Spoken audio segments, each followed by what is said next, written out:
Chapter 4. The Story of the Bald-Headed Man.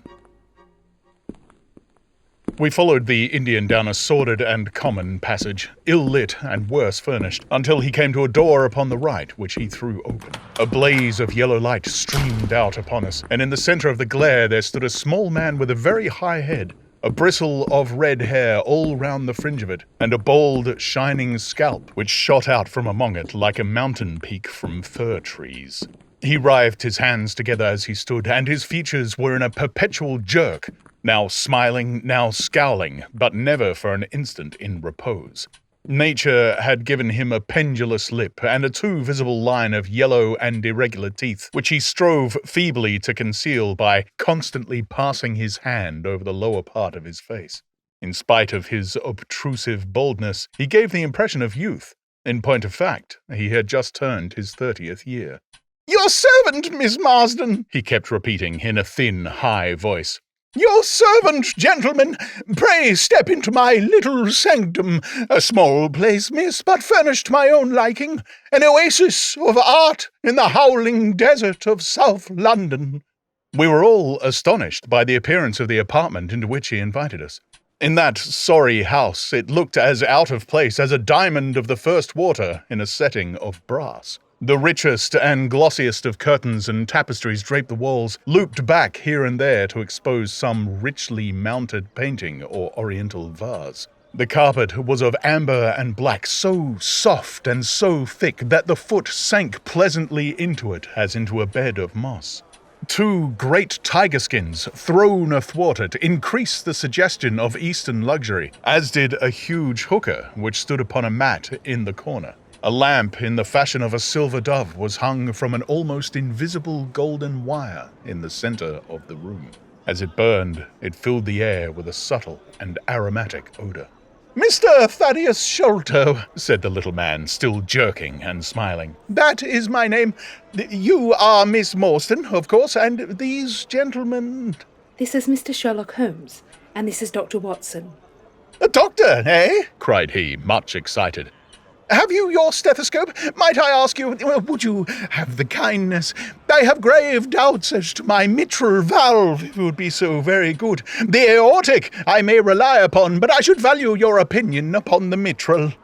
I listened to his heart as requested, but was unable to find anything amiss, save indeed that he was in an ecstasy of fear, for he shivered from head to foot.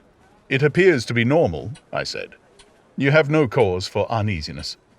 "You will excuse my anxiety, Miss Morstan," he remarked airily. "I am a great sufferer, and I have long had suspicions as to that valve. I am delighted to hear that they are unwarranted. Had your father, Miss Morstan, refrained from throwing a strain upon his heart, he might have been alive now." I could have struck the man across the face, so hot was I at this callous and offhand reference to so delicate a matter. Miss Morstan sat down, and her face grew white to the lips. "I knew in my heart that he was dead," said she.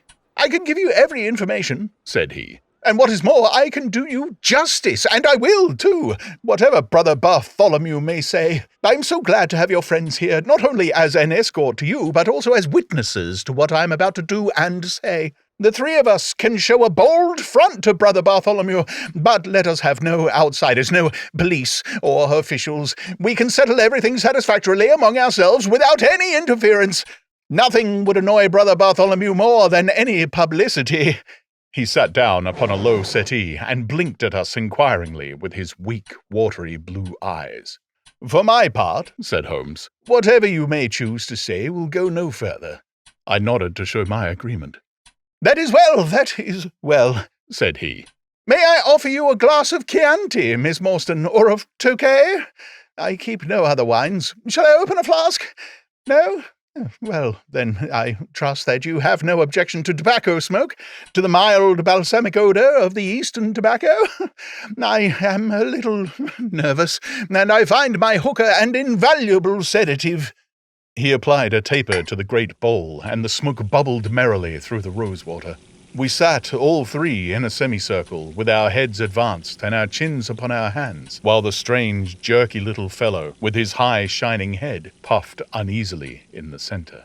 "When I first determined to make this communication to you," said he, "I may have given you my address, but I feared that you might disregard my request and bring unpleasant people with you. I took the liberty, therefore, of making an appointment in such a way that my man Williams might be able to see you first. I have complete confidence in his discretion, and he had orders, if he were dissatisfied, to proceed no further in the matter. You will excuse these precautions, but I am a man of somewhat retiring, and I might even say refined tastes, and there is nothing more unaesthetic than a policeman. I have a natural shrinking from all forms of rough materialism. I seldom come in contact with the rough crowd. I live, as you see, with some little atmosphere of elegance around me. I may call myself a patron of the arts. It is my weakness. The landscape is a general Corot, and though a connoisseur may perhaps throw doubt upon that Salvator Rosa, there cannot be the least question about the Bouguereau. I'm partial to the modern French school." You will excuse me, Mr. Sholto, said Miss Morstan, but I'm here at your request to learn something which you desire to tell me. It is very late, and I should desire the interview to be as short as possible. "At the best, it may take some time," he answered, "for we shall certainly have to go to Norwood and see Brother Bartholomew. We shall all go and try if we can get the better of Brother Bartholomew. He is very angry with me for taking the course which has seemed right to me. I had quite high words with him last night. You cannot imagine what a terrible fellow he is when he is angry." "If we are to go to Norwood, it would perhaps be as well to start at once," I ventured to remark. He laughed until his ears were quite red. "That would hardly do," he cried. "I don't know what he would say if I brought you in that sudden way. No, I must prepare you by showing you how we all stand to each other. In the first place, I must tell you that there are several points in the story of which I am myself ignorant. I can only lay the facts before you as far as I know them myself.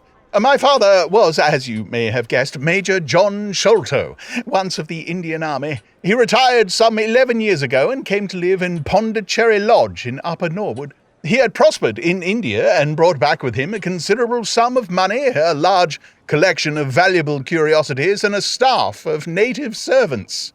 With these advantages, he bought himself a house and lived in great luxury.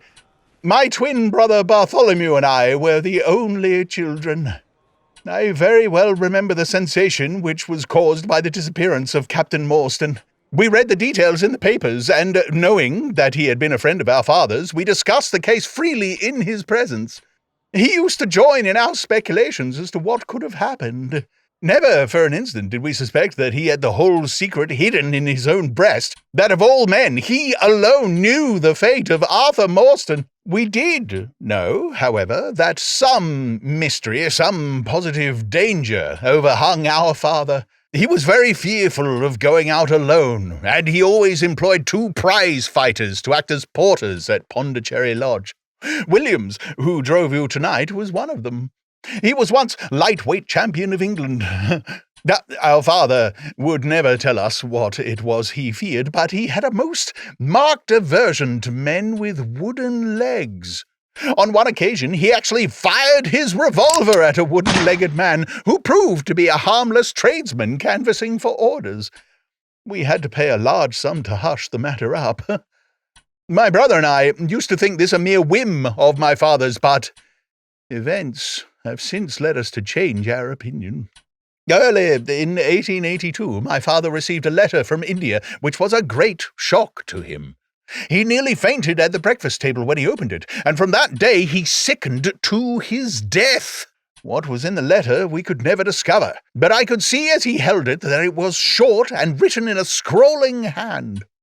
He had suffered for years from an enlarged spleen, but he now became rapidly worse, and towards the end of April we were informed that he was beyond all hope, and that he wished to make a last communication to us.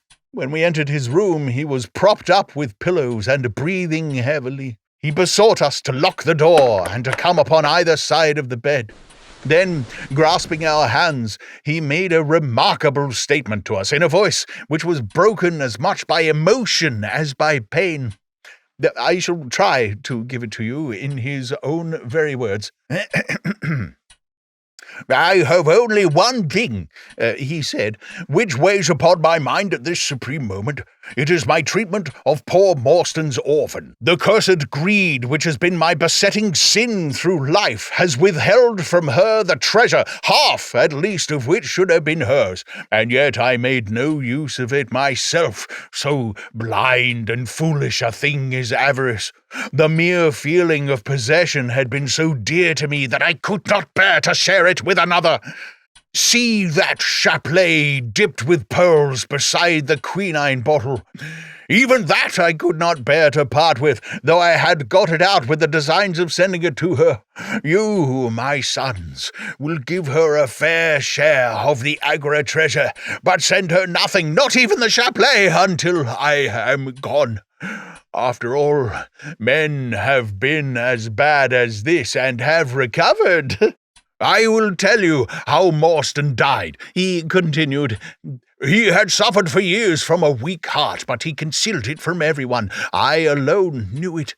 When in India, he and I, through a remarkable chain of circumstances, came into possession of a considerable treasure.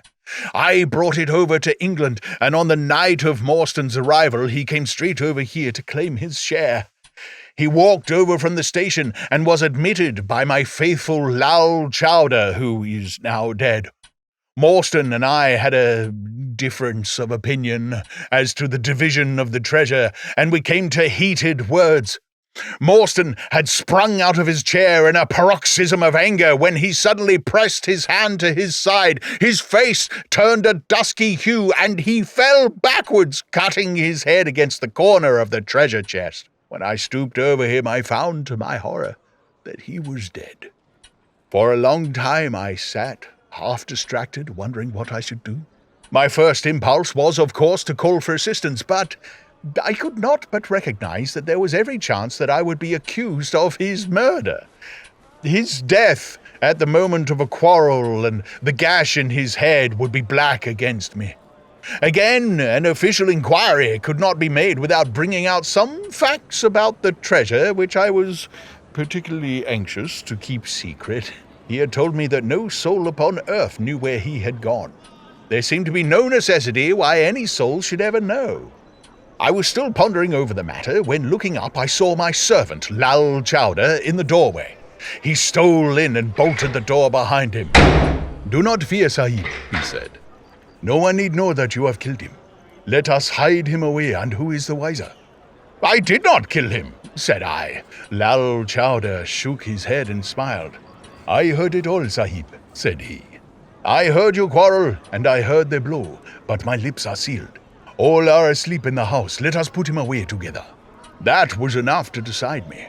If my own servant could not believe my innocence, how could I hope to make it good before 12 foolish tradesmen in a jury box? Lal Chowder and I disposed of the body that night, and within a few days the London papers were full of the mysterious disappearance of Captain Morstan. You will see from what I say that I can hardly be blamed in the matter. My fault lies in the fact that we concealed not only the body but also the treasure, and that I have clung to Morstan's share as well as my own. I wish you, therefore, to make restitution. Put your ears down to my mouth. The treasure is hidden in... At this instant, a horrible change came over his expression. His eyes stared wildly, his jaw dropped, and he yelled in a voice which I can never forget. "Keep him out! For Christ's sake, keep him out!" We both stared round at the window behind us, upon which his gaze was fixed. A face was looking in at us out of the darkness. We could see the whitening of the nose where it was pressed against the glass. It was a bearded, hairy face, with wild, cruel eyes and an expression of concentrated malevolence. My brother and I rushed towards the window, but the man was gone. When we returned to my father, his head had dropped, and his pulse had ceased to beat. We searched the garden that night, but found no sign of the intruder, save that just under the window a single footmark was visible in the flower bed. But for that one trace, we might have thought that our imagination had conjured up that wild, fierce face. We soon, however, had another and a more striking proof that there were secret agencies at work all around us. The window of my father's room was found open in the morning. His cupboards and boxes had been rifled, and upon his chest was fixed a torn piece of paper with the words, 'The Sign of the Four,' scrawled across it.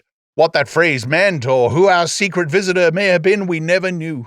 As far as we can judge, none of my father's property had actually been stolen, though everything had been turned out. My brother and I naturally associated this peculiar incident with the fear which had haunted my father during his life, but it is still a complete mystery to us." The little man stopped to relight his hookah and puffed thoughtfully for a few moments. We had all sat absorbed, listening to his extraordinary narrative. At the short account of her father's death, Miss Morstan had turned deathly white, and for a moment I feared that she was about to faint. She rallied, however, on drinking a glass of water, which I quietly poured out for her from a Venetian carafe upon the side table. Sherlock Holmes leaned back in his chair with an abstracted expression and the lids drawn low over his glittering eyes. As I glanced at him, I could not but think how on that very day he had complained bitterly of the commonplaceness of life. Here, at least, was a problem which would tax his sagacity to the utmost. Mr. Thaddeus Sholto looked from one to the other of us with an obvious pride at the effect which his story had produced, and then continued between the puffs of his overgrown pipe. "My brother and I," said he, "were, as you may imagine, much excited as to the treasure which my father had spoken of. For weeks, for months, we dug and delved in every part of the garden without discovering its whereabouts. It was maddening to think that the hiding place was on his very lips at the moment that he died. We could judge the splendor of the missing riches by the chapelet which he had taken out. Over this chapelet, my brother Bartholomew and I had some little discussion. The pearls were evidently of great value, and he was averse to part with them, for, between friends, my brother was himself a little inclined to my father's fault. He thought, too, that if we parted with the chapelet, it might give rise to gossip, and finally bring us into trouble. It was all that I could do to persuade him to let me find out Miss Morstan's address and send her a few detached pearls at fixed intervals, so that at least she might never feel destitute." "It was a kindly thought," said our companion earnestly. "It was extremely good of you." The little man waved his hand deprecatingly. "We were your trustees," he said. "That's the view which I took of it, though Brother Bartholomew could not altogether see it in that light. We had plenty of money ourselves. I desired no more. Besides, it would have been just such bad taste to have treated a young lady in so scurvy a fashion. Le mauvais go mener au crime. The French have a very neat way of putting these things. Our difference of opinion on this subject went so far that I thought it best to set up rooms for myself. So I left Pondicherry Lodge, taking the old Khitmatgar and Williams with me. Yesterday, however, I learned that an event of extreme importance has occurred. The treasure has been discovered. I instantly communicated with Miss Morstan, and it only remains for us to drive out to Norwood and demand our share. I explained my views last night to Brother Bartholomew, so we shall be expected, if not welcome, visitors." Mr. Thaddeus Sholto ceased and sat twitching on his luxurious settee.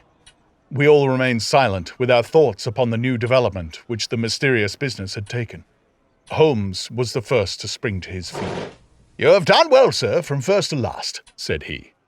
"It is possible that we may be able to make you some small return by throwing some light upon that which is still dark to you, but, as Miss Marston remarked just now, it is late, and we had best put the matter through without delay." Our new acquaintance very deliberately coiled up the tube of his hookah and produced from behind a curtain a very long befrogged topcoat with astrakhan collar and cuffs. This he buttoned tightly up in spite of the extreme closeness of the night, and finished his attire by putting on a rabbit-skin cap with hanging lappets which covered his ears, so that no part of him was visible save his mobile and peaky face. "My health is somewhat fragile," he remarked as he led the way down the passage. "I am compelled to be a valetudinarian." Our cab was awaiting us outside, and our program was evidently prearranged, for the driver started off at once at a rapid pace. Thaddeus Sholto talked incessantly, in a voice which rose high above the rattle of the wheels. "Bartholomew is a clever fellow," said he. "How do you think he found out where the treasure was? He had come to the conclusion that it was somewhere indoors, so he worked out all the cubic space of the house and made measurements everywhere, so that not 1 inch should be unaccounted for.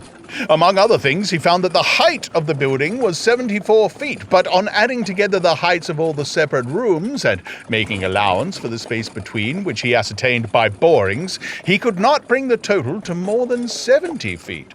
There were 4 feet unaccounted for.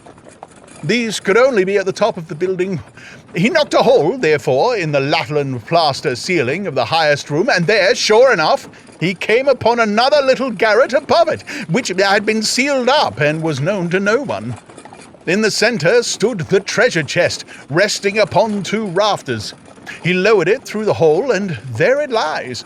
He computes the value of the jewels at not less than £500,000 sterling. At the mention of this gigantic sum, we all stared at one another open-eyed. Miss Marston, could we secure her rights, would change from a needy governess to the richest heiress in England. Surely it was the place of a loyal friend to rejoice at such news. Yet I am ashamed to say that selfishness took me by the soul, and that my heart turned as heavy as lead within me.